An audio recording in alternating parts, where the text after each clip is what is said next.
Coming up on SCVTV's Community Corner, step back in time and tap into the rich history of Rancho Camulos Museum. Discover how a brand new way of teaching is making quite the impact with students at Canyon High School. Hear all about Art Hop, a brand new spring event that's combining two of the city of Santa Clarita's beloved community favorites. Find out the all-important mission of SCV Search and Rescue and hear how you can help. Get ready for a possum pup from St. Bonnie's Sanctuary looking for a forever family. Finally, on a brand new episode of This Week in Santa Clarita, hear how you can help the SCV economy by shopping local. Stay tuned. SCVTV's Community Corner starts now.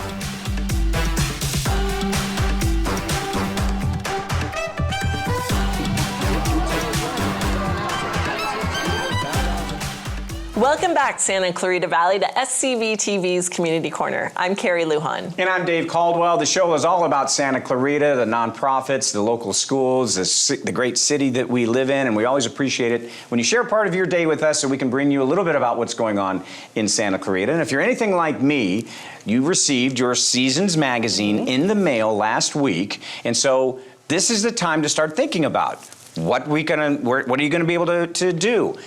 What is happening? What are some of the things that we can do, Carrie? Thank you for asking, Dave. Yes, you should have gotten your Seasons magazine. It has the 30th anniversary of the Santa Clarita Cowboy Festival on the cover. But besides information about our upcoming events and everything, it has classes, it has primetime preschool, it has sports leagues, it has all the things that you want to register for. Registration opens tomorrow, Tuesday, March 10th at 10 a.m. And I know a lot of people have that time marked on their calendar.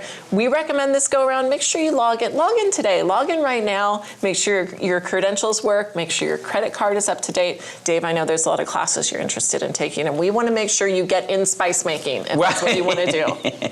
Thank you for thinking of me when you created that class. I appreciate that. But I have a question though. Why wait until March 10th for it to become open? Why not, if once I got the magazine in my hands, I could just go ahead and register for spice making immediately? Well, I know that you like to peruse every single page of Seasons magazine and see what the options are for your classes for spice making, and like what if spice making falls on the same day as your stand-up yoga on the paddleboard class happens. Like you have to figure out your schedule and your calendar. Wait, there's a stand-up paddleboard yoga class? Yes, yes, all of these things. And I know when my boys were younger, I used to go through and circle all the summer camps that I wanted them to do so I could block out my whole summer and plan it. So you got to have the time to do that. So that's why we make sure that there's a certain time that it opens up. And also that way, for the classes that people are really excited about, they can get ready to sign up and log in and register. It's a great time of year. And you have something exciting to talk about. Well, I do. I mean, so as many of you always know, our crew here is made up of students from the Hart School District, and we're very excited with the fact that we have a couple of the people that are working on this show, Luke and Miley. Come on in here. So they were big winners in the Hart District Film Festival awards just last week, and so obviously Miley's the one over here, and then this is Luke over here. Luke won for Best Picture, Best Writing, Best Comedy, and Miley won for Best Music Video, right? So congratulations to you guys. Tell me first of all a little bit about the movie that you that won Best Picture. Thank you. So I made the film Kill John, which was a 15-minute kind of absurdist action comedy film, and it is quite unlike any other movie at the film festival, I would say. It was loosely inspired by Kill Bill, as you can tell by the title, but it kind of went in its own direction, and I think it's just a really funny film, and a lot of love went into it. That's cool. Yeah. And Miley, how about you? You did a music video. Yeah, I did a music video. It was the song The Reason by Hoobastank, and it was super fun. I used my little brother and all of his friends, and it was kind of like a drama about him like becoming a better man and like not hanging out with like the right people and stuff like that. And it was really fun to make and really fun to edit, and it was really fun going to the film festival and also seeing Luke's film, which was amazing. It was so fun. I love this. I want to see them. Where can people go to watch the videos and the films that you created?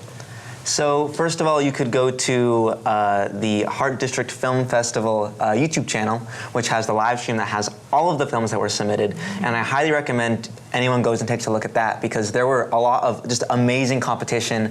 There were other films that won awards for like best cinematography and other areas that I would just totally recommend going and looking at, because just like hers, it's totally amazing. That's great. Well, congratulations on your wins. We're surrounded by really talented people. We really are. Why are we here? I don't know. I've never understood that part. Congratulations to you guys both. Awesome Thank job. you. One of you, take us out. Thank you. We'll be right back. Welcome back to SCVTV's Community Corner. Rancho Camulos Museum is a local treasure where history isn't just preserved, it comes alive with immersive storytelling and community engagement thanks to its dedicated volunteers. The nonprofit provides access to a portion of the 40-acre historical landmark and offers a fascinating glimpse of Southern California history. So joining us today are Maria Christopher, the museum volunteer and media and marketing liaison, and the director and producer of Ghosts of California, Katie Ryan. Ladies, thank you so much for being with us today. Thank you so much for having us here today. Maria, I want to start off with you. Tell us about Rancho Camulos. So for those people who've never heard of it, why is it a local treasure? Rancho Camulos, where the history, myth, and romance of old California still linger. Oh, I love that. Good. Hey, you like that? Okay. It's a hidden gem. And once, as Katie and I were talking before we came in here, once you go there, you will never forget that experience. It's just such a unique location.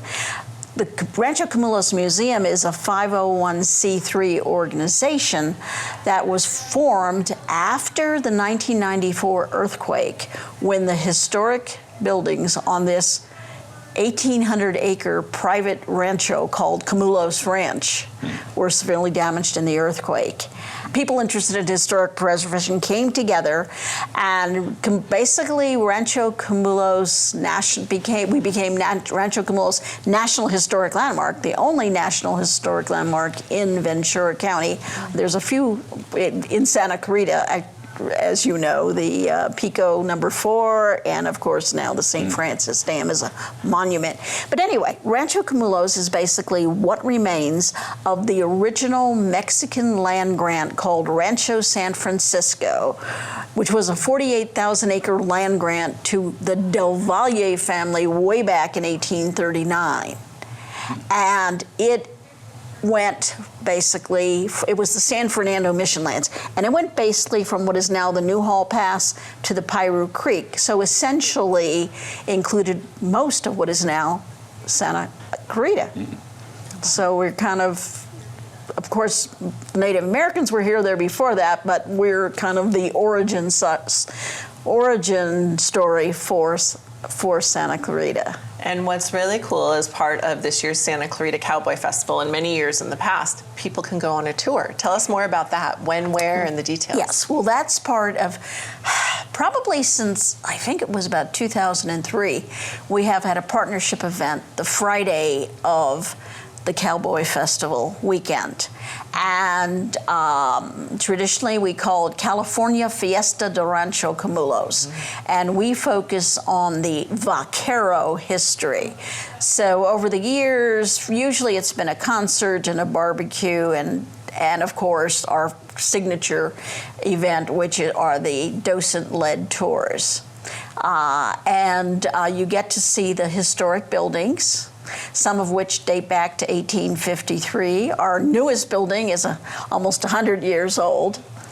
And the grounds are beautiful, especially this time of year, the flowers, the orchards, the aroma of the orange groves. It's just a very special place. So I want to bring in Katie Ryan into the conversation because you are the producer and director of Ghosts of California, Yes. The documentary. Tell us a little bit about the documentary and the connection that you now have with Rancho Camulos. Okay. I got my inspiration to do this documentary by going to the Cowboy Poetry Festival for years. And I started hearing music, and it was all about historical California. And so the first documentary I did was about Don Edwards, the cowboy singer. And then I started listening to Dave Stamey music, who was always here at the festival. and it's all historical. So I decided to do a documentary about California history, which is in this location too, most of it. St. Francis Dam, the missions.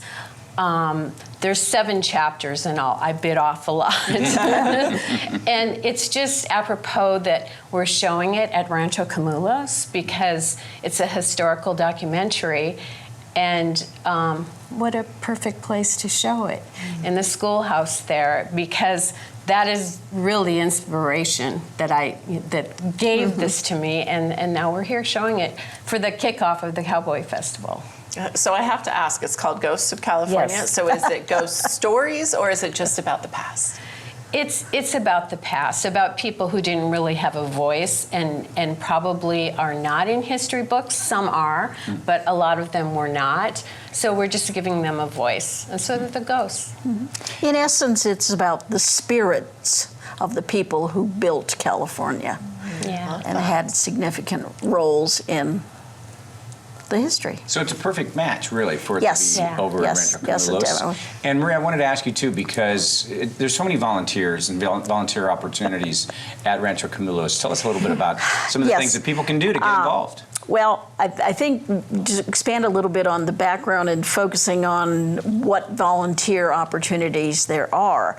Rancho Camulos is a National Historic Landmark because it was one of the settings in Helen Hunt Jackson's 1884 novel called Ramona that she wrote to call attention to the mistreatment of Native Americans. It's also the location for the first movie made in the Santa Clara River Valley, Ramona, 1910, D.W. Griffith. So our focus and our need for volunteers is to present not just how we are preserving the buildings and restoring the buildings, but also educating the public and providing access to this private property. So we really need volunteers who love to talk to people about history. We do the tours of the grounds, the historic buildings. We have a lot of school tours. We do special events, for example, the Cowboy Festival. So there's something there to fit everybody's interests. If you like gardening, we've got. If you want to do historical research, help with the artifacts, there's just so much in such a unique setting. And we're not that far away. People say, oh, you're over in Ventura County. Well, we're just 3 miles across the county line. And it's a beautiful drive. Yes, It is. and Out it is. there. It's just Yes. the disappearing agricultural landscape that we have here. Tell us a little bit more about some of the events that will be held coming up. Okay, chronologically, the next thing we have coming up, as you know, March is St. Francis Dam Disaster Commemoration Month, and the flood path, Santa Clara River, flows through along the 126. So on March 14th, Saturday, we are going to be having Ann Stansel, and you may be familiar with Ann Stansel's work. She's a state park, she works for the state park system, but her expertise is in the stories and the information about the people who died in the disaster and also those who survived it. So she'll be doing a very interesting presentation, sharing her research, and then as part of the program starts at 1, but then it'll be a relatively short program, maybe probably less than an hour, but then we're going to relocate to the Piru Cemetery, and we're going to do a commemoration there, and she'll tell the stories of the individuals who are buried, who were disaster victims that were buried in that cemetery. So it's just a unique, I think, opportunity. And there's a song, too, about the St. Francis Dam. Maybe you want to come sing it. We'll have to add you in. Also, a little bit later in March, the 21st,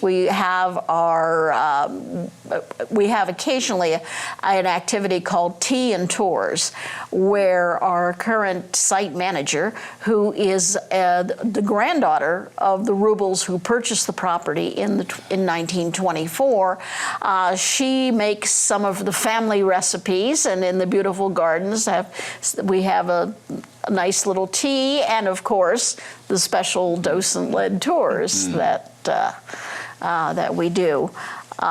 So there's just so much going on. Yes. Where can people go if they want to get more information about Rancho Camulos? Well, as with everybody, it's you go to the website, which is ranchocamulos.org. You can go to our Facebook or Instagram at Rancho Camulos Museum. Of course, call the museum at 805-521-1501. Our email is info@ranchocamulos.org. I think I've covered all the bases, but the most important thing is come out for a tour. Yeah. We do tours Sundays starting at 1. Last tour starts about 3. Don't want to go too late right now, especially as it's still getting dark early.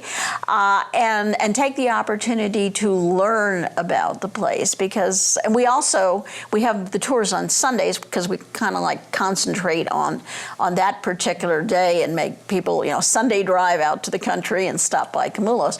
But you can also do tours by appointment, small group, large group, but you need to call the museum to arrange that, because access is only, unfortunately, you can't just wander the grounds. It's accessed by a guided tour. Awesome. So it's a special place. It sounds amazing. We need to get out there. And we thank you both so much for being here and sharing more about this and about your documentary, Ghosts of California. Katie, Ryan, Maria, thank you so much for being here with us. Thank you so much, and hope to see you out at Camulos. Yes, absolutely. Thank you. All right, stick with us. We'll be right back.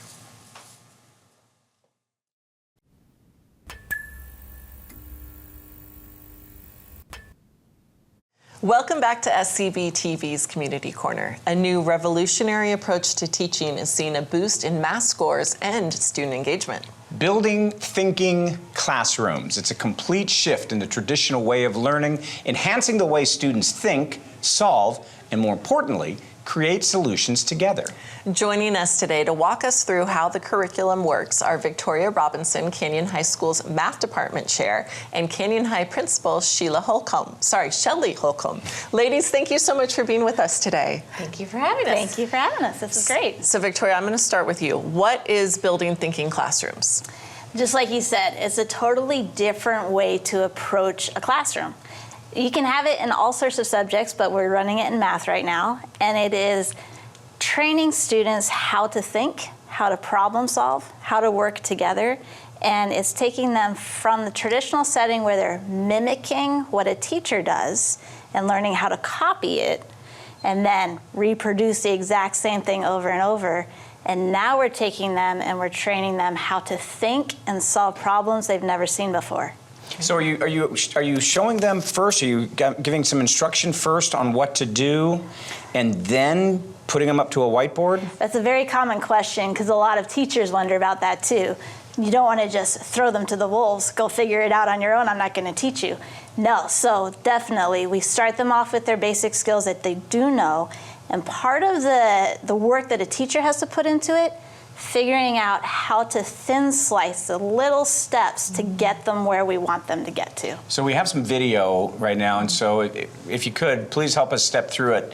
Let's go ahead and roll that video, because tell us a little bit about what's going on at this point. So this is a factoring problem where students were given polynomials and we give them different problems to work on, and they have to figure out exactly what they're going to do to basically reverse engineer the multiplication. And this is a student? This is a student, and she's talking with her peers. They're off camera to the side a little bit, but she's working through a polynomial and she's trying to figure out what to put inside those parentheses so that when she multiplies it out, she's going to end up where she started from. So she's right now trying to multiply it back out, and she's checking to see, should it be 3 and 4? Is it going to work out? And she's doing all the multiplication to double check. So she was starting with the skill of being able to take a basic polynomial, find the factors, and now she's working on new polynomials she hasn't seen, and she's using her multiplication skills to check it. Dave worked this all out in his head, just like as soon as it popped up. Well, no, I'm looking at this, I'm going, okay, is this the traditional first, outside, inside, last? That's the multiplication method, and now they had to take that and work it backwards to find out what they would actually need to multiply to get to the polynomial. Wow. See? No, I don't. I wouldn't. No. But let's talk about. You would have flourished in math had you had her. I would have, yes. If I was in a building thinking classroom, I would have. But tell us how this kind of teaching found its way to Canyon High School. We actually had a few different people tell us about it. One of our previous teachers moved to another state and heard about it, and we kept in contact, and she was like, hey, this is fantastic. You guys should try it. And then one of our other teachers went to a Hart district training where they brought it in, and they said, this is an option. Try it out. It wasn't very big at the time, but this teacher was like amazed and said, this is exactly what we need. And he started it in his classroom, and the rest of us caught on to it. And we have an amazing administration that supports it wholeheartedly, brought in trainers, and we've had full department training. We've invited teachers from other schools in for training, and it is spreading. So Shelley, let's talk about how this has affected the school in general. Math scores, for example. I understand those are getting pretty good. They're improving. What's going on? They are. We're very happy to celebrate the academic successes and growth that we're seeing in Canyon High School in math, and we're also seeing that similarly in English as well. But we're focusing on math here today. We had, if I back you up just a little bit, we were concerned post-COVID. We were not seeing the scores where we were, and no matter what we were doing, we could not seem to get back out where we needed to be. So we kind of took a deep breath and a step back and started really looking at some meaningful data. So we sort of stopped what we were doing. And Josh Underwood is my instructional coach, and he was outside in industry where data was definitely his main focus and career. So he was able to really break down our data and give us some really good insight to where the problems were and what we needed to focus on. And in doing that, we needed to make that shift, as Victoria had explained to you, away from what we were doing, that mimicking of the problems and reproducing, and get that critical thinking and that problem solving in there. That's what we noticed we were not, what we were lacking, quite honestly. And in doing that and making that shift, we were able to see a 42.8 scale score jump in 1 year. That's 13% from the year before to this year in math. And it's an 8% if you take our 8th grade students that come in from 9th graders to 11th. That 8% bump from coming in as a 9th grader to an 11th grade is the highest growth in the district. And then the rest of the curriculum, the other subjects that are taught at Canyon High School, is it on the radar to be able to open this up to them? And how will that look like in an English class? We just did this actually. Victoria just did this amazing professional development breakout session, and go ahead and just tell her about. She did it with a Rubik's Cube to prove to everyone that it doesn't need to be math; that we can do this in other realms and in other subject matters.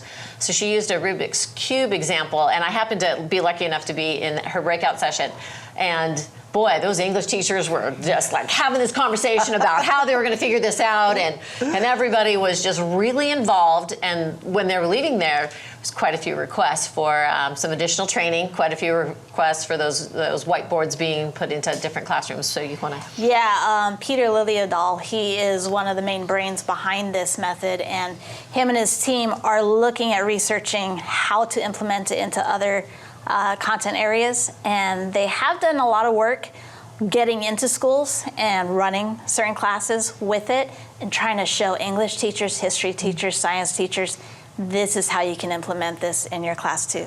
So it is definitely something that we can take across the district in all the classes.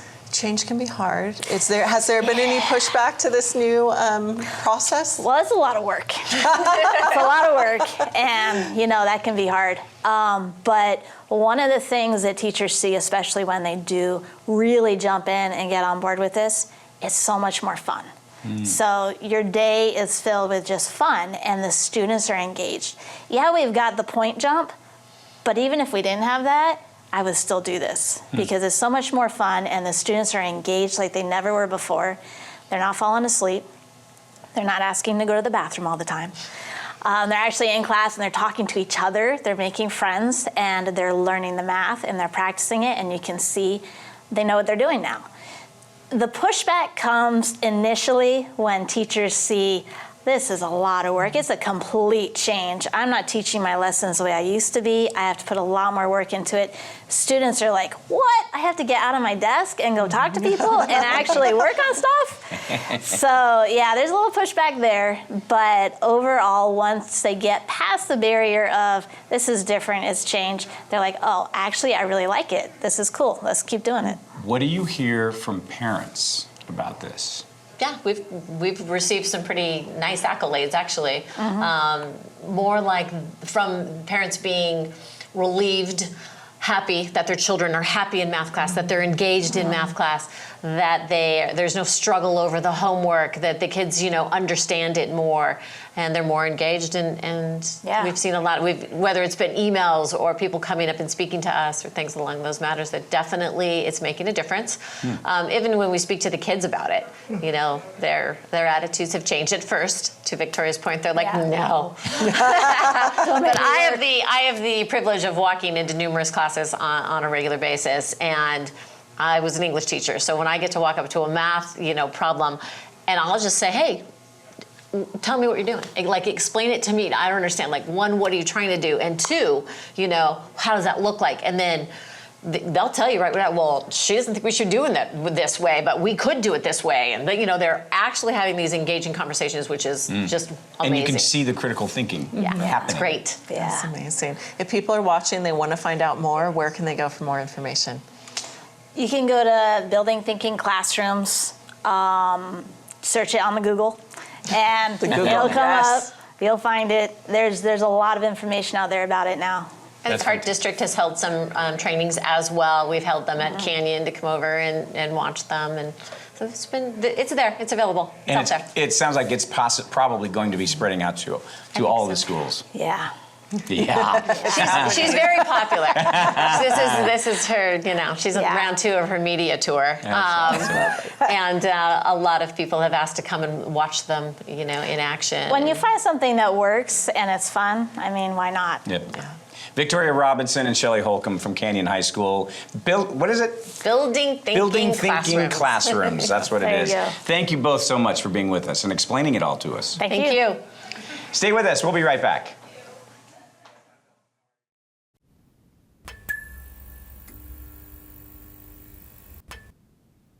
Welcome back to SCVTV's Community Corner. March is National Youth Arts Month, and the city of Santa Clarita is getting ready to host a number of fun, family-friendly spring activities where everyone has a chance to bring out their inner Picasso. Ooh. Joining us today to tell us about Art Hop, a brand new event that's combining 2 beloved traditions into one, is Casey Miller, event supervisor for the city of Santa Clarita. Casey, it's always great to have you here. Thank you so much. It's always so much fun to be here. So what are we combining? What is Art Hop? Yeah, so like you mentioned, it's combining Extravaganza and the Youth Art Showcase, both longstanding traditions here in Santa Clarita and both family favorites.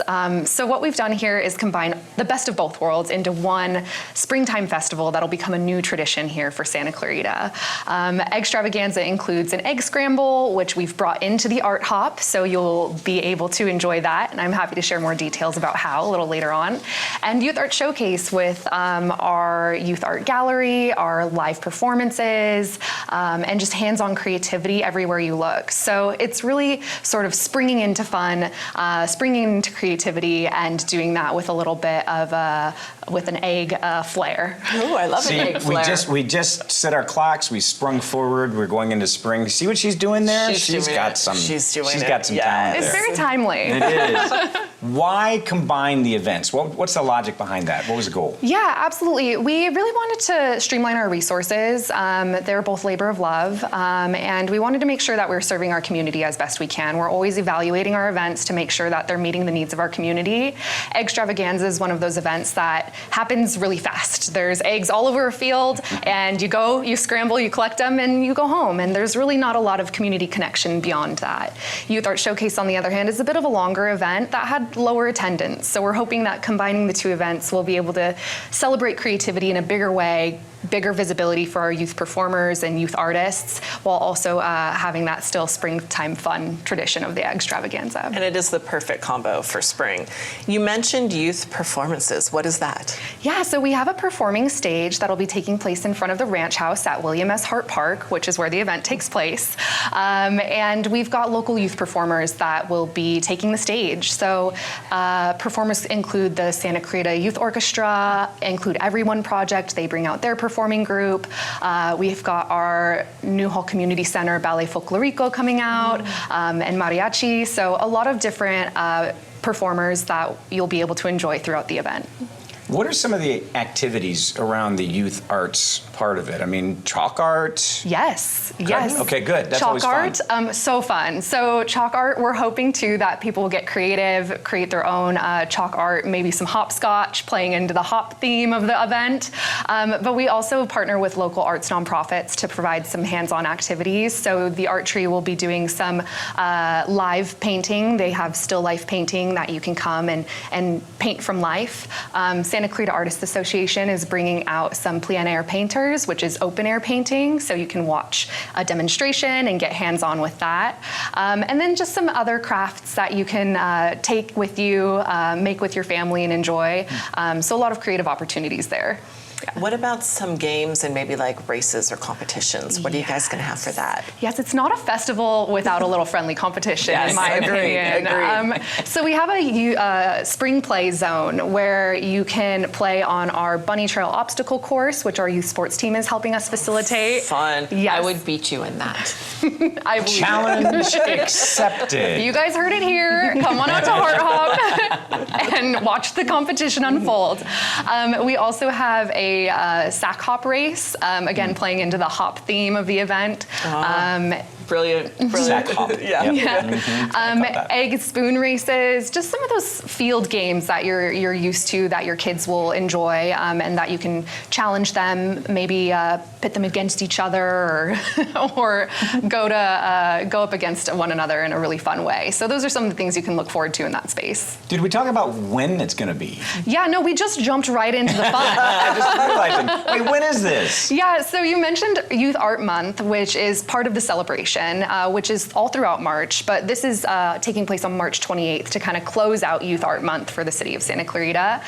So March 28th, it's a Saturday. It's taking place from 10 a.m. to 2 p.m. It is at William S. Hart Park. So if you're used to hearing extravaganza and thinking Central Park, start to shift that in your mind. We will be at William S. Hart Park this year to celebrate the Art Hop.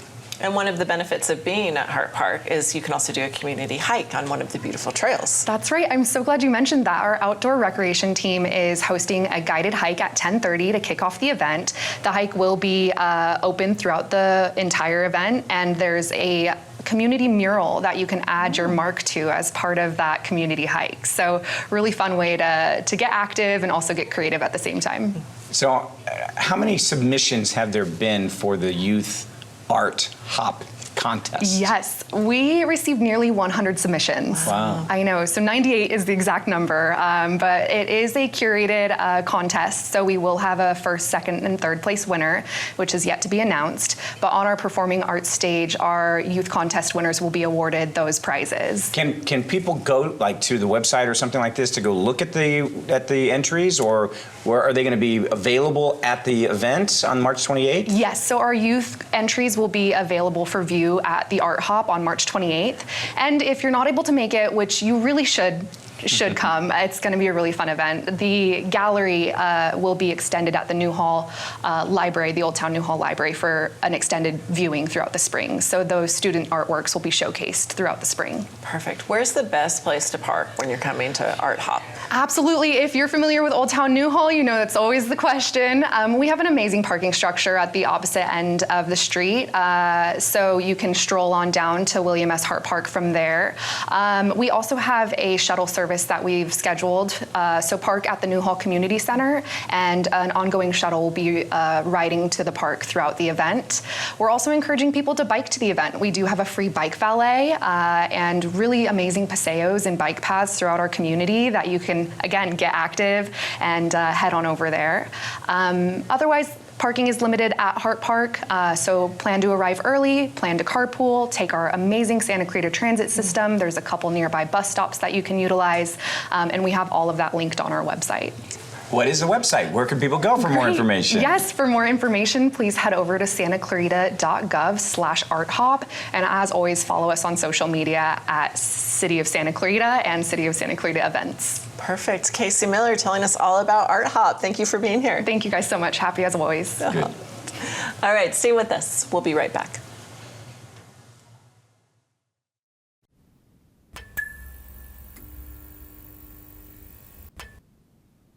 Welcome back to SCVTV's Community Corner. We in Santa Clarita are lucky enough to have an all-volunteer, highly specialized group of individuals associated with the Santa Clarita Valley Sheriff's Station dedicated to locating and rendering aid to individuals who are lost in rugged terrain or those in need of a swift water rescue. The group provides vital support for emergency response teams who may not be equipped to handle critical and high-risk situations. And we're so happy to have them here for the first time to highlight the amazing service they provide and tell you how you can help them continue their mission. Welcome, Justin Miyahira, Assistant Team Leader, and Rescuer Michael Carricker. Is that correct? Yep. Gentlemen, thank you so much for being here with us. Thank you for having us. So, Justin, what exactly does the SCV Search and Rescue team do? Most people don't know that you're a nonprofit, and you also were part of the rescue efforts in the Palisades fire.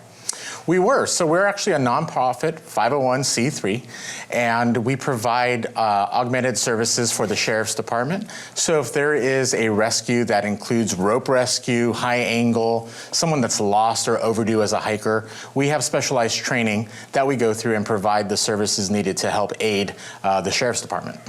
So, Michael, you had an interesting situation because you were going through a routine training session, but then there was an actual rescue that had to happen involving dogs. Talk about that. There was, yes. We were going out to set up to do our training for the month, and the team captain and I were out there in the morning, and we started hearing a dog barking. And, you know, we thought nothing of it really at first, but then it kept barking, and then we were hearing a whimpering. We kind of continued to hike in thinking that maybe the owner was there in need of help. So we continued on and hiked up and located the first dog and then located the other two. So.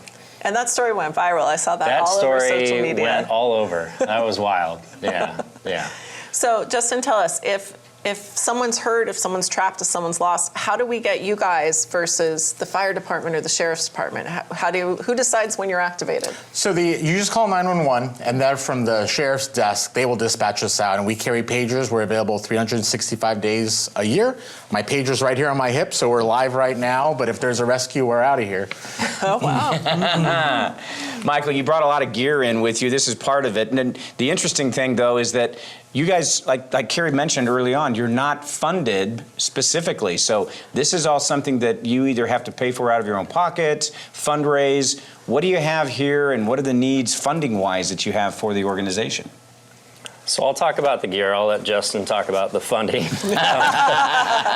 So we all have some type of pack, you know, that carries all of our gear. I have a lot more gear in here that we take whenever we go out. Safety first, you know, we all wear helmets, and then we've got gloves, and then a big old harness. We put the harness on for basically any time we're going to be going over the side, car rescue, victim over the side. If we get in the helicopter, yeah. What is this? That's an ascender, so that's for going up a rope, and then a descender for going down. Oh. So. Really want to hook. A lot of You just want to get in something. and play. You want to hook something on you. I want to hoist you up somewhere. And then let me descend. Yes. Hopefully not rapidly. Wow. So, this is all really cool. What if somebody out there is watching, they're like, I want to do this too, I want this stuff. What does it take to become part of your team? So you have to be a licensed EMT to begin with, so we're all emergency medical technicians.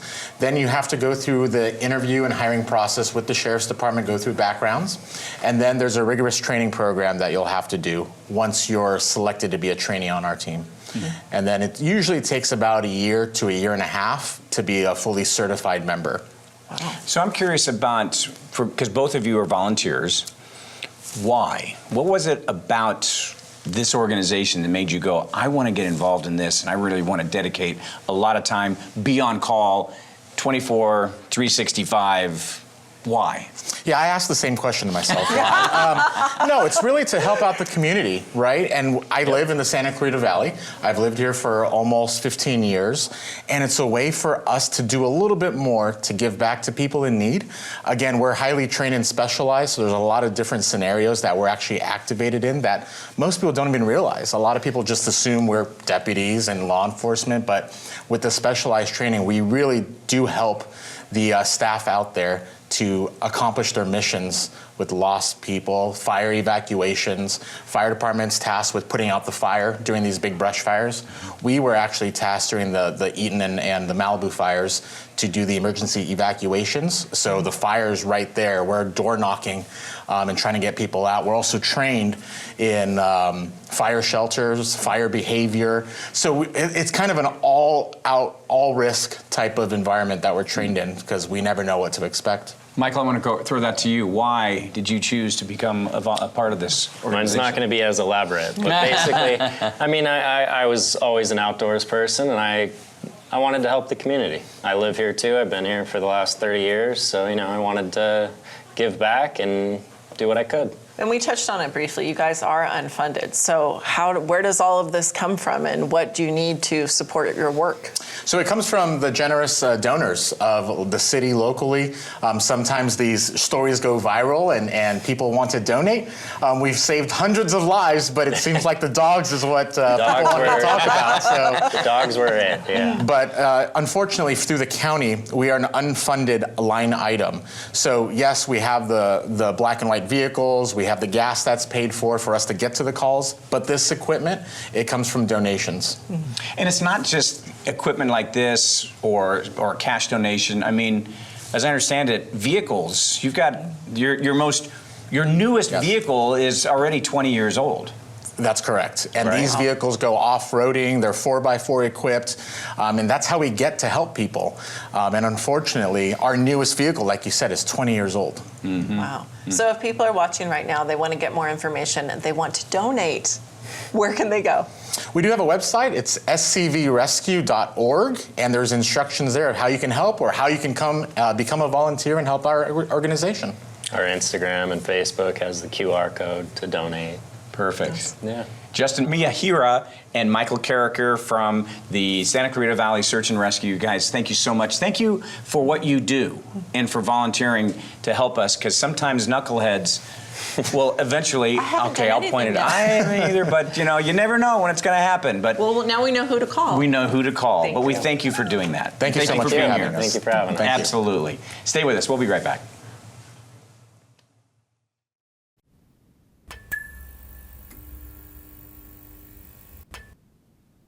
Welcome back to SCVTV's Community Corner.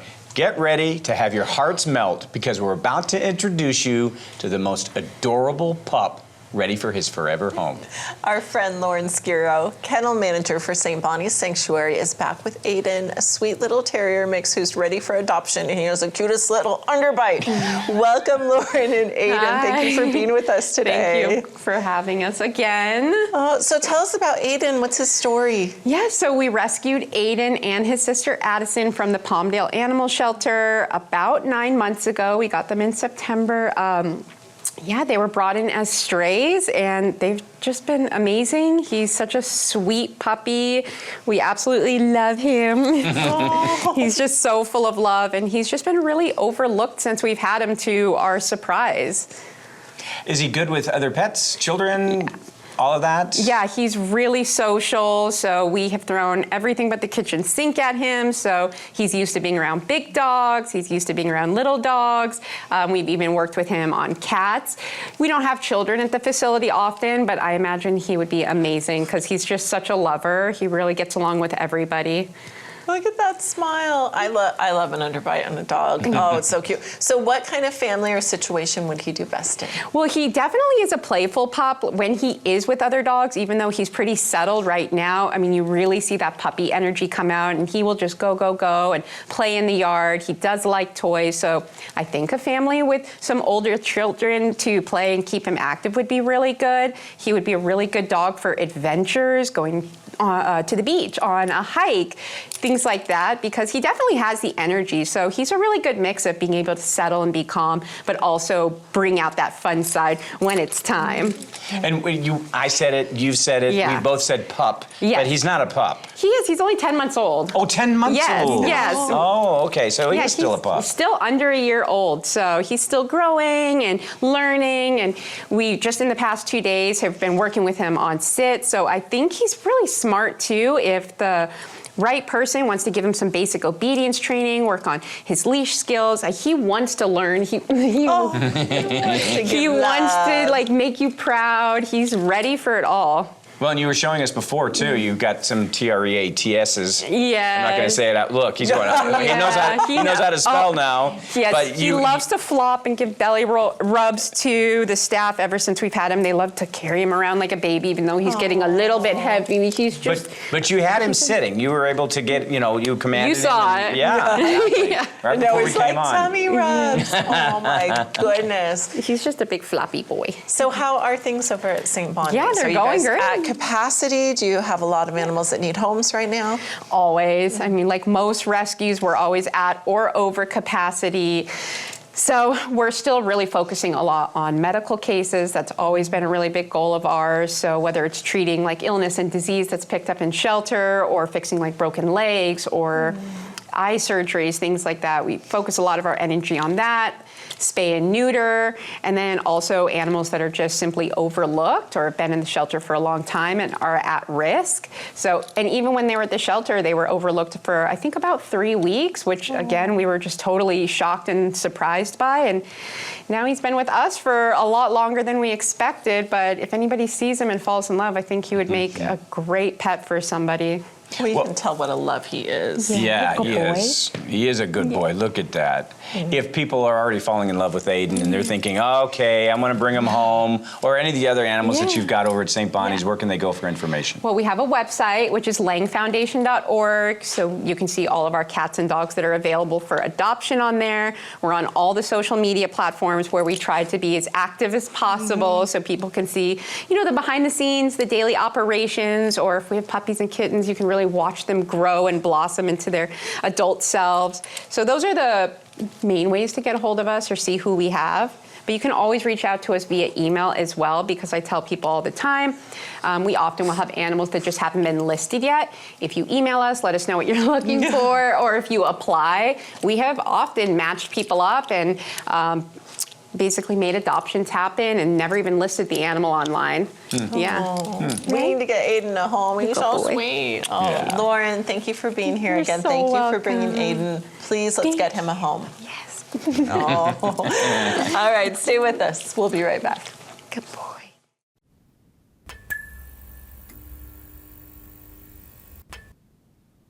Welcome back to SCVTV's Community Corner. As you may know, a portion of Bouquet Canyon Road is currently closed for a realignment project, but now is the most important time to support businesses in the area. So you can hear all about how you can shop local on a brand new episode of This Week in Santa Clarita.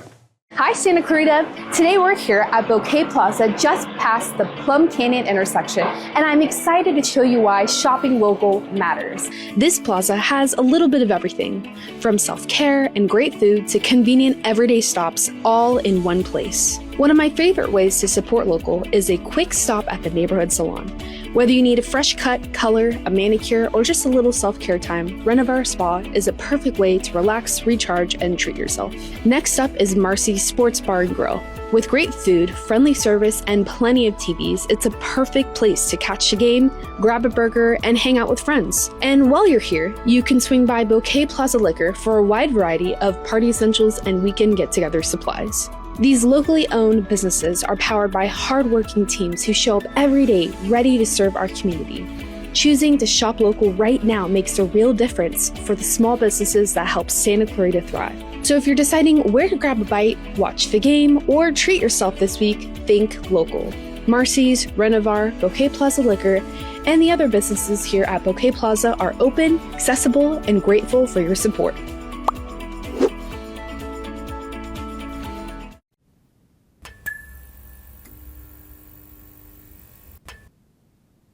Thank you so much for joining us today. Make sure to tune in next week and every week for another episode of SCVTV's Community Corner.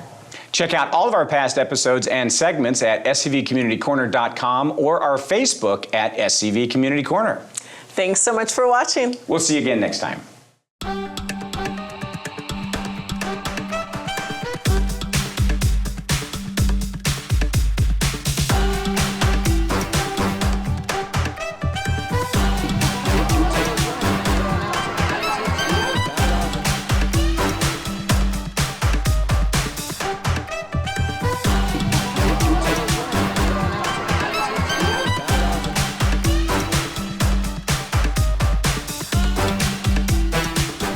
At SCVTV, we believe in the power of television to inspire, educate, and unite our community. But we can't do it alone. Donate today, and together we can continue to create meaningful content and provide next-generation workforce opportunities.